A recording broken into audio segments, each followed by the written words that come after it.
Welcome to Yo-Yo Cine Talkies.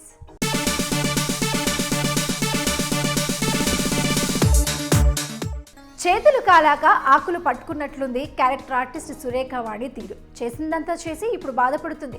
జరిగిన తప్పును సరిదిద్దుకోవడానికి ఎంతైనా ఖర్చు పెడతానంటుందట సురేఖ వాణి. ఇంతకీ ఆమె దేనికోసం అంతలా బాధపడుతుంది, దేనికోసం అంతలా ఖర్చు పెడతానంటుంది?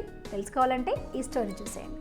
ఒకప్పటి బుల్లితెర యాంకర్, ఇప్పుడు వెండితెర బిజీ క్యారెక్టర్ ఆర్టిస్ట్ సురేఖ వాణి తెగ బాధపడిపోతుంది. ఇంతకీ ఆమెకు ఏమైందని అనుకుంటున్నారా?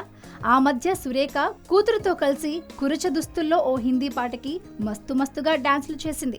కూతురుతో కలిసి పోటాపోటీగా స్టెప్పులు వేసింది. తన డాన్స్ చూసుకుని సురేఖ వాణి కూడా మురిసిపోయి ఉంటుంది. అయితే ఆ తర్వాత ఈ వీడియో నెట్టింట్లో విడుదలై పెద్ద సంచలనమే సృష్టించింది. లేటు వయసులో సురేఖకు ఇదంతా అవసరమా అని కమెంట్స్ వినిపించాయి. కూతుర్ని ప్రమోట్ చేసుకునేందుకే సురేఖ ఇలా చేసిందని టీ-టౌన్లో వార్తలు కూడా వినిపించాయి. అయితే ఇదంతా ఆమె కావాలనే చేసిందో లేక ఇంకెవరైనా చేశారో తెలీదు.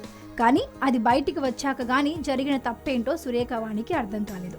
ఇప్పుడు ఆ వీడియో డిలీట్ చేయించడానికి ఎంత ఖర్చైనా పెట్టడానికి రెడీ అంటుందట. చేతులు కాలాక ఆకులు పట్టుకోవడం అంటే ఇదేనేమో కదా.